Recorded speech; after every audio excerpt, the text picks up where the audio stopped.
It looks like the Democratic Party is already trying to steal the Iowa caucuses from the front runner, Bernie Sanders. Let's talk about it.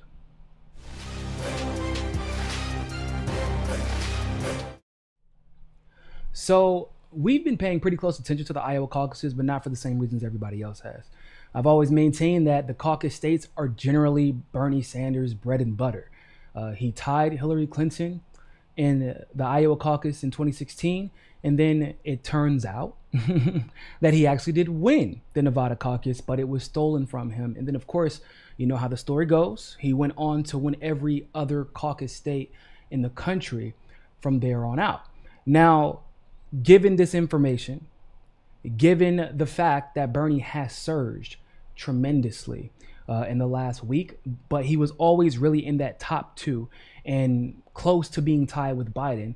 Now, understand that a statistical tie with Biden in an establishment poll probably means he's like 15 points higher than Biden in reality. Given the fact that Bernie, Nina Turner even said, they're knocking on 2 doors a second right now. That's their average right now, right? 1 million volunteers, and a lot of them, a few 100,000 of them, are in Iowa. It's going to be hard to beat Bernie Sanders in that state, and I think everybody knows that. Now, there is one way you can win, though. There's one way you can win. You could cheat. You could cheat. That's exactly how you could win. And I'm not saying that that's exactly what's being planned, but this is a Democratic Party who has made it known they have no problem with cheating, and they really have no problem with cheating one Bernie Sanders. Why am I saying that? Because, and a lot of you have brought this back to my attention, and I appreciate it. I was wondering if there were going to be any updates, but they have announced that they will be using an app to report the results because the phone system was just too complicated. Now, mind you, it was like what, 6 or 7, I think the caucuses started, by maybe 10, 11, if I'm not crazy, like we were basically done with the results. It was perfectly fine. However, the Democrats required very specifically that Iowa and Nevada do some updates for accessibility and proficiency, or efficiency, excuse me. And so with that, you get this app, and then there was an attempt to do a virtual caucus. Weirdly enough, the DNC shot that rule down.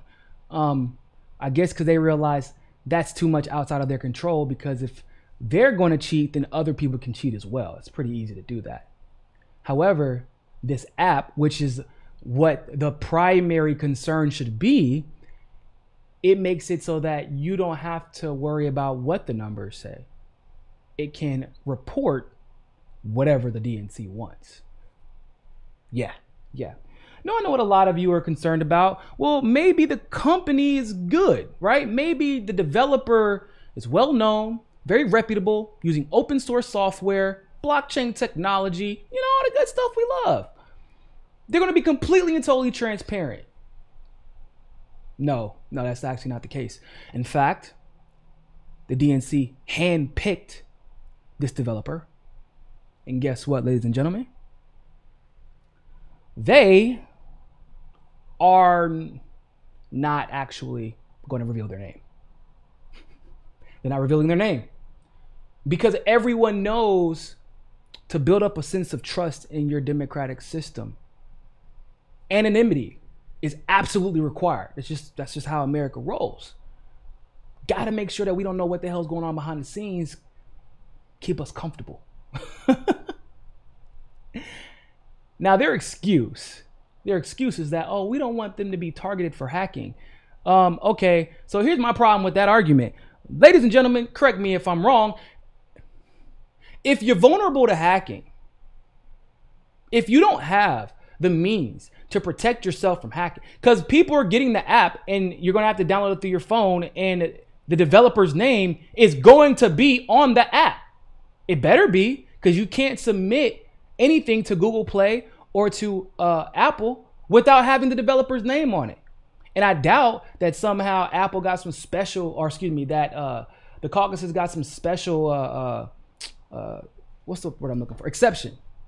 I doubt that. That's not how Apple rolls. Coming from, I know a few people who've gotten apps on the App Store. Nah, bro, that developer is going to be on there. So that's a stupid argument. And a hacker can, if they really want to work, they can work in minutes. The moment that people are told, hey, go download this app,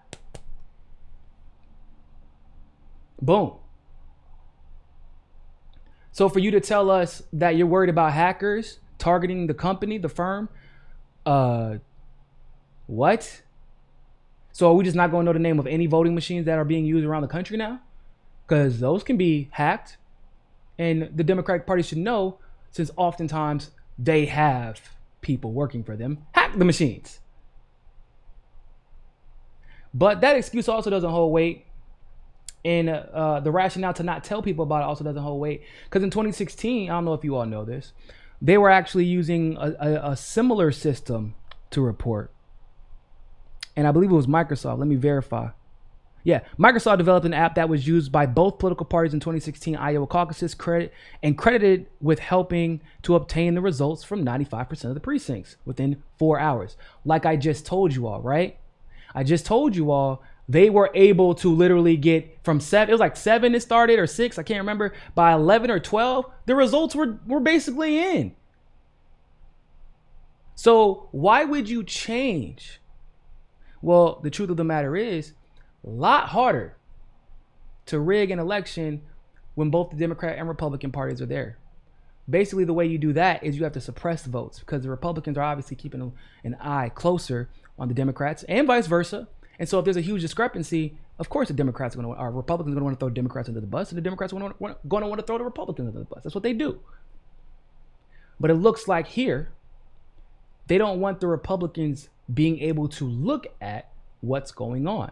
So if there's any inconsistencies in reporting, then who would be able to tell us? Oh, the almighty and all trustworthy DNC? Well, golly gee willikers. I feel perfectly fine with that. They've never, ever tipped the scales against any other candidates in history, especially not Bernie Sanders. So that's all well and good, right? We can just trust the DNC. We can just trust the DNC to report results honestly and totally not try and rig the election. Are any of you comfortable with that? I didn't think so. And what's even more interesting about the app that was used by Microsoft in 2016, which I feel like Microsoft is probably, if they create an app, was probably much more reliable as far as hacking is concerned than whatever unknown company this is that is only being used by the Democratic Party. Because then at that point, Republicans could also confirm if there was legitimately a hack. But when Microsoft was used, whenever their app was used, it was announced, what, months prior?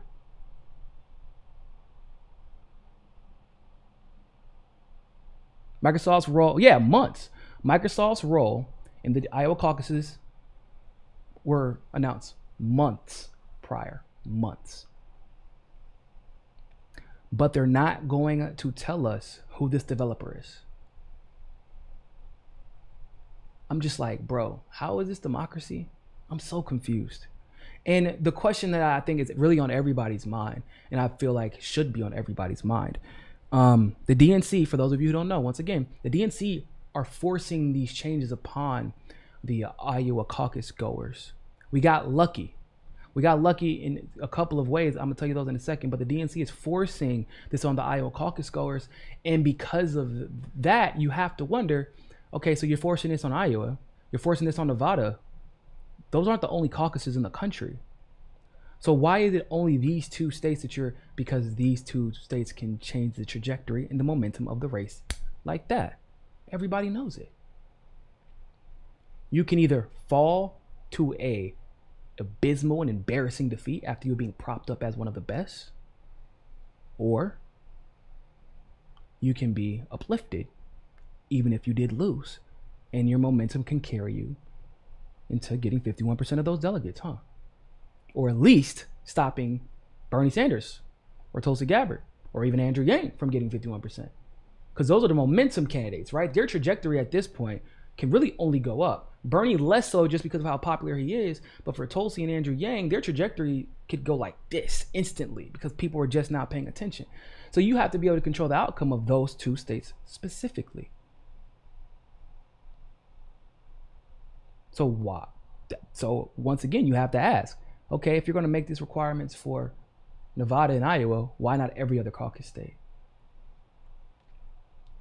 Then you got to question the intention. You got to question the intention and why they made it such a big deal too. We have to have a way to report and have more accessibility. And then I'm like, hold up, but y'all had a way to report last year. You acting like you didn't have a lot of this. Now it does get a little bit sketchier.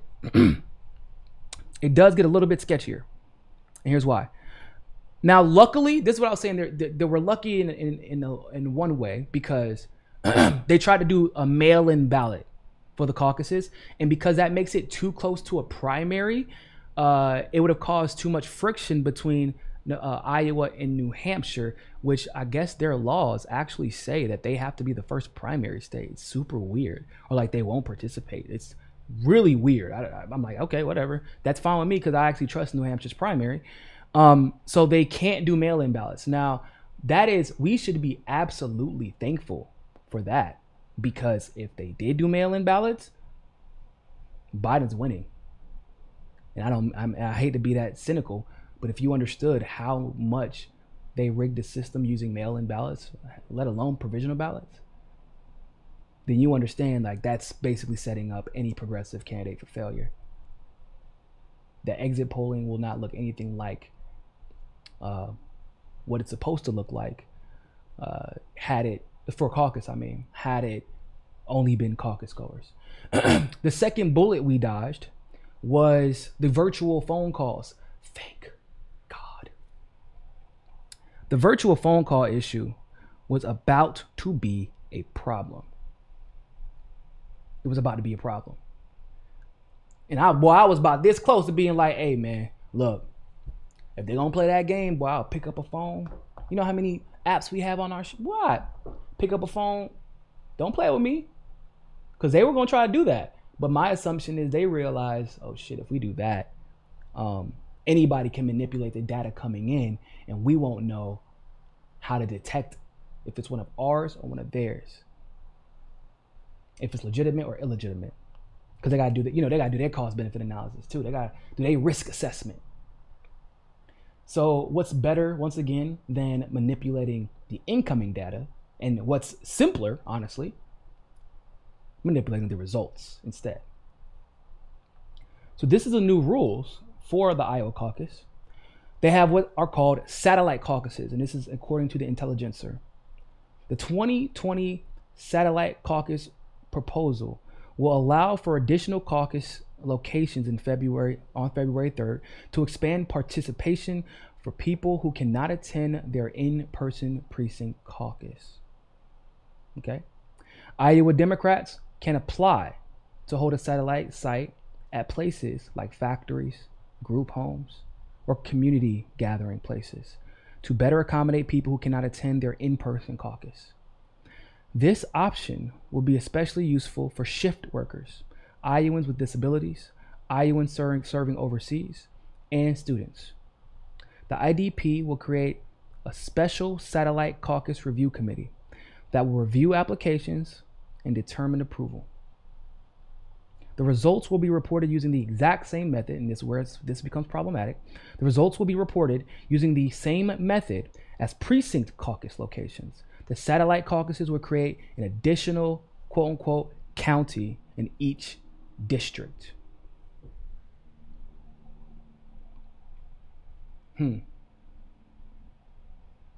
As much as I would love to think that that would benefit a progressive, who do you think are going to get all the approvals to hold these satellite caucuses? Think about it like this. There are going to be Democrats in their own homes, in their own little, areas, who can report whatever the hell they want to whatever the hell they want to, ladies and gentlemen, to a fucking application, and it will be accepted as gospel. And if you know what I know, basically it will go unchallenged, and by the time it is challenged, it'll be far too late to do anything about it.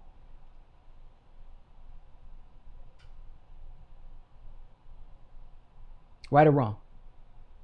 Now, understanding this, you would figure there would be more people up, in outrage about this, but unfortunately, it seems people have been. They thought that the cell phone thing was, or the virtual conferencing and virtual caucusing was going to be more of an issue, but that actually got canceled out a couple of months ago. Now we're here where they can literally, once again, this actually gives them more control over the outcome rather than trying to manipulate the votes as they come in. You can, they can accept applications, make it look official as hell. I know that this person is going to hold it at this address. They have, X, Y, and Z. Everything is in order. Man, that could be somebody's bullshit name. We don't know.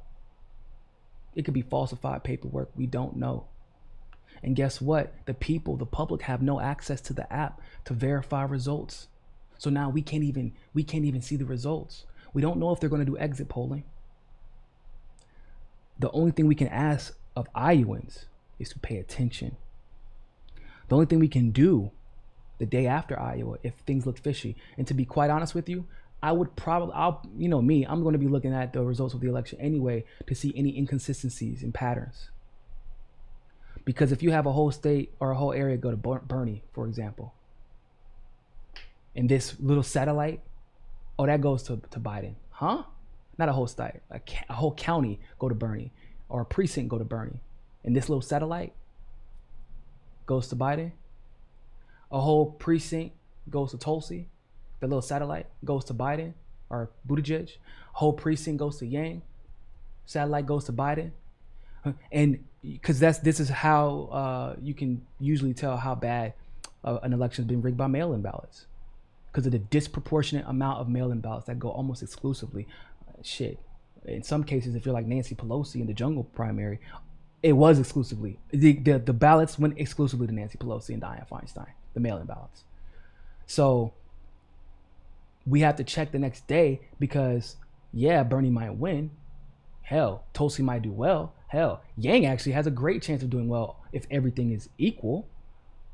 But 5, 6 delegates here, 5, 6 delegates there makes all the difference when 51% determines the outcome of this nation.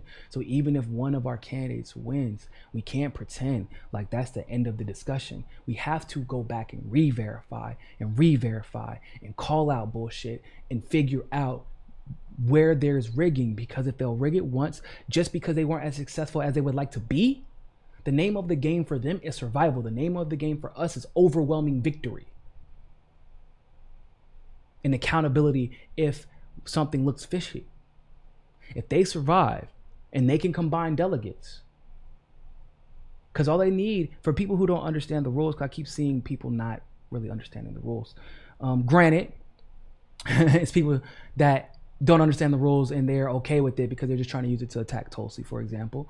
But you have to keep your delegates, you got to get 15% in a precinct or 15% of the caucus goers in totality, ladies and gentlemen, not just in the precinct. So some people are like, oh, what if she doesn't get 15% of the caucus goers around the state? That does not mean you don't get, because like think about that. That would mean like 3 people potentially, because that's generally how these things work, right? You get 25, 26%, and that's how you win usually. That would mean like 3 or 4 people max would get any delegates. That's stupid. That's not how it works. If you get 15% in one district, those are your delegates, and those are your delegates to divvy up if you choose to. If you get 13% in every district, which would probably mean about 17 or 18% in the state, just because you didn't get 13% in every district doesn't mean you don't get to keep those delegates because you got 17% in the state in total. That's what that means. Some people are saying you have to get 15% in the precinct and then 15% in the state, which is ludicrous. That's stupid. That's not how it works. Also, people are applying this metric across the board that is actually not the standard across the board. It is the standard in a lot of states, but it is not the standard across the board. It depends on the state. So don't listen to people. Do your own research. So once again, we got to make sure that we're winning overwhelmingly. If your people win by 1-2 delegates, be suspicious. If they win by anything less than 15 to 20 delegates, be suspicious. Unless the second and third place person are both progressive, which I doubt is going to happen. Unfortunately, be vigilant. We will be looking more into the developer and whether or not they'll be pressured into releasing the developer. The moment, ladies and gentlemen, the moment the developer for the Iowa caucus is announced, best believe we are doing a dig. And you know we got some of the best researchers out there. Shout out to Robbie and Pasta and Fiorella. So, unfortunately, like I said, it doesn't look like it'll be a fair race. There's a lot of holes, hackable technology. And by hackable, I mean, well, I shouldn't even call it hackable, because when you are the developer, you are unknown. You're giving unilateral control. You're giving unilateral control over all the results in one app that we can't see. It's not really hacking, is it? You're just pressing a button that you already have access to. That's how it goes, though. With that being said, ladies and gentlemen, thank you all so much for tuning into that live stream segment of Mikasa Sukasa. Make sure you share this. Make sure you subscribe. But more than anything else, ladies and gentlemen, always remember, find your balance. Peace. Don't forget to hit that subscribe button and hit that notification bell if you like that segment of Mikasa Sukasa. Of course, if YouTube is giving you trouble, as it always does, you can download the Rockfin app and follow us there. Also, if you want to continue to help our show grow, you can help us reach our goal of 500 patrons on Patreon and donate as little as $1. Really, anything helps. Other than that, always remember, people, more than anything else, find your balance. Peace.